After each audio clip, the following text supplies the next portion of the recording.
Low 90s across the state of Michigan today. It's going to be a sweltering hot day the rest of the week, all the way through Friday, and then things will cool off for Labor Day weekend back down into the 70s. And I'll be doing the Bridge Walk for the first time this year up on Mackinac Island, Grand Hotel for a couple of nights for the Jazz Festival.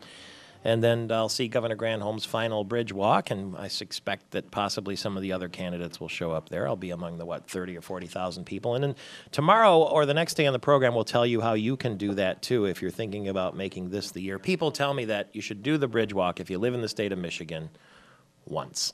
Yeah, exactly. Once is enough, so it'll be a one-off. Congressman Mike Rogers is here with us in our Gillespie Group storefront studio. Now, do you have an opponent or do you not? This seems to be the question in the general election. Well, it's as it stands today, the opponent that won the primary was taken off the ballot. And you know how to say his name and I don't. Gala Malume. Very good. Thank you. So he's taken Gala off the ballot. Malume. All right. Apparently they didn't like that guy. So they took him off the ballot, and now the Democrat committee is going to appoint someone to run and put on the November ballot, and I think that happens sometime this week. I understand it's going to be, and it is Lance Enderle, the Democrat from Lansing, who will challenge you now based on the Democratic Party. Yes. That they've nominated Lance Enderle. This is news this morning. He was trying to be a write-in candidate and didn't get enough, nearly enough write-in votes during the primary. Right. He couldn't beat the guy that they took off the ballot to put him on the ballot. Right. Like that. I'm just trying to keep up. I can't keep up. So you're not too bothered by all this. It seems like they don't have their ducks in a row on that side. Well, listen, I won by 88 votes when I first ran for Congress, and you don't take any vote for granted and any election for granted. And people do have the right to have a choice, and I think that's all. You know, I joke about it a little bit, but it is important for people to feel like they have a choice. You know, you're going to send back somebody to Congress that's going to deal with matters of war and taxes and the economy, and I mean, those are awful, awful important issues. So I think it's important for people to have a choice. Having said that, according to a new Gallup poll, Republicans led 51% to 41% among registered voters. It's a tracking poll of congressional preferences, so it's not specific races, but it's Republican versus Democrat. And this, according to Gallup, underscores the fast-evolving conventional wisdom that the GOP is poised to make significant gains in the midterm congressional elections, and some people are now predicting that the Republicans will take back the House. I think we will take back the House. And I tell you why I think it's important. And what we're finding is independents and Democrats are saying that they want some balance back in Washington, D.C. And you think about it, they have huge margins. These are the largest margins they've ever had in a Congress, in the government, if you will. They have the president. They have a 70-some seat margin in the House of Representatives. They have they have 59 U.S. Senate seats, and so there is no balance. There's no alternative sitting at the table saying, "Really, is that a good idea? Maybe we should think of something else." That discussion doesn't happen, and I think what people have seen happens when you don't have that dissent at the table, is what we have now, and I think people clearly understand it's better off. We have to put a little balance back in Washington, D.C. A huge majority, one-party rule isn't cutting it. There's a University of Buffalo political scientist. Apparently he's got a sterling record of predicting these elections. He says Nancy Pelosi will be turning over the gavel. To whom? Probably John Boehner, the guy from Ohio. He was one of the Gang of Seven that exposed the banking problems in Congress, and the guy's never taken an earmark. And he is a solid guy who I think will, and it's a tough business leading the U.S. House of Representatives. It's a fairly independent bunch, I think he's got the skill set to kind of get us to a better place, and I think people will be awful happy with what happens when he's the speaker. He's very visible, too. He's on every talk show that you could ever want to see. Yeah, I mean, he lays it out there, and he's not some flamboyant, great, charismatic speaker, but he is solid. And I think we just need somebody that's solid right now, that's going to sit down and manage the complexities of the U.S. House, and somebody that will push forward on making sure that we're not spending, as we have in the last 2 years, the largest deficits in the history of the United States. I think you'll see a very, very different place that's focused on the economy, focused on getting out of the way, allowing small businesses to create jobs, because the government doing it isn't working. Bill Schuette was on the program yesterday. He is the Republican nominee for Attorney General, and he told me on this program that he would continue Mike Cox's idea of a lawsuit to opt out of health care. What do you make of that? Good idea. There's some 700... It's just a political bag of tricks, isn't it? That never would really happen, would it? Oh, well, I'll tell you, there's lots of bad things in there. There is about a $700 million mandate to the state of Michigan. Now think about where our budget is. In this bill mandates spending on behalf of the state that's not paid for $700 million. That's in addition to the budget problems the state already has. If that isn't reason enough for the states to file suit, I don't know what is. In addition to the fact that you're taking doctor services, now somehow the federal government owns the labor. If you're smart enough to go to medical school and getting $250,000 in debt on average to become a doctor, now apparently the federal government owns your services. I think that's a huge problem. And there is so many problems in this bill that I think it's prudent, including the mandates to the states, that the states say, hey, wait a minute, you can't tell us what we have to do and have it cost our people, the citizens of Michigan, $700 million. Do we cut education $700 million? Do you raise taxes at a time when people aren't working $700 million on the state of Michigan?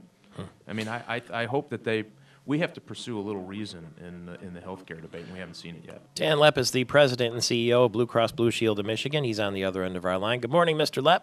Michael Patrick, how are you? How are you, Congressman Rogers? Dan, good to hear your voice, sir. Well, absolutely. I'll have you know the congressman's wearing a blue tie this morning, for whatever that's worth. But you heard what he was saying there. What's your reaction? Well, from our point of view, and there's obviously, there's parts of the bill that are difficult from our point of view, but we have 5 million customers that unless something changes, we're going to have to implement a health, from a business standpoint, implement coverages and follow the law in the next, overnight, and then significant changes in 2014. And so our focus has got to be on implementing this thing. Now, I think that there's clearly a debate in the country over the bill itself, and reasonable people are going to disagree, and people are going to go to court, and that'll play itself out. We've got a job to do, and our job is to implement it. We get thousands of calls a day from small businesses, from big businesses. What does this do? Questions. It's a fundamental change in how we deliver the products that we sell to the marketplace, and so we've got to be laser focused on making this thing work. It is. Blue Cross is a complicated business. We've got thousands of different coverages for, large and small businesses, for individuals. And so, sort of my focus and our focus at Blue Cross is to be lasered in on trying to make the thing work. On the other hand, obviously there's difference of opinion, and, that'll play itself out. And if it does, then we're going to have to shift and implement what the courts say or don't say as well. So that's the spot we're in, and we're just going to have to move forward to figure out how it works. But there clearly is going to be a debate, and like anything, whether there's a complete repeal, which I tend to doubt, this thing's going to get tweaked and moved depending on who's in charge of Congress, the feelings of, because there clearly are difference of opinions on how you do this. And this thing will never be static in my mind. I think it will change. How much is a good question. And I think we'll just have to see there. But our job is to make this thing work from a business standpoint, and that's what we're going to do. You spend a lot of time in touch with the Health and Human Services Secretary, Kathleen Sebelius. You were with President Obama not that long ago.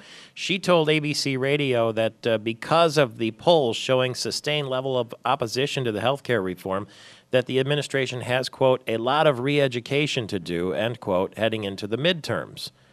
Well, I think that, and Congressman Rogers would I think, echo this. When you read the bill, probably the most powerful person in America in implementing, and really implementing this bill, is the Secretary of Health and Human Services. I think there's like 1,200 different references to the Secretary making or implementing a rule, and they're doing that right now. So, it was complicated when it was passed by Congress. It's more complicated now because this rulemaking process is being implemented. So we're on it every day trying to watch what's going on. Let me ask you just one quick question before you go here. We were with the Democratic nominee for governor, Mayor Virg Bernero, yesterday. He was talking about investment in core cities and the fact that he got the endorsement of Mayor Dave Bing from the city of Detroit, who I asked him, as you'll hear in this tape, clearly is a pro-business sort of mayor. Oh, absolutely. You have to be in Detroit. He's from business, and he's trying to turn things around. They recently got Quicken Loans right in the heart of Detroit, which is a great win. And that's what we've got to do. Our cities need to be the hub of the wheel instead of the hole in the donut. Blue Cross has been an advocate of that hub of the wheel sort of core city strategy, hasn't it? Yeah, really across the state. We started in Grand Rapids with the redo of the Steckety's building where we moved our West Michigan operations down there, which has been sort of an anchor in downtown Grand Rapids, and they've had a terrific rebirth there. I think where you're sitting as you look out, as the two of you are looking out to the other side of Michigan Avenue, is I think one of the gems in Michigan. The redo of the new accident front headquarters at the Board of Power and Light building. I was in fact talking to Pat Gillespie last week, and Pat said flat out that there are hundreds of millions of dollars in spin-off investment that are going on in Lansing, stuff that he's doing right now because of the accident fund building. And we're going to have almost 1,500 employees between Blue Cross, the accident fund, and downtown Lansing on time in March. And we just also decided, as you know, Michael Patrick, we talked a couple of weeks ago about combining our campuses in southeast Michigan, so we'll have 6,000 employees in downtown Detroit. And I do believe that when you do, if your core cities are working, that helps the region and helps the state, and we've made that commitment. And I think it makes sense. There's no politics involved in it. I think it's good business, and the more jobs that you have and the more economic development you have in a core city, I think it does impact positively every region of the state. Well, the sun is shining on the accident fund building this morning, I can assure you of that. And enjoy the Michigan football game this weekend in the Big House, and we'll talk soon.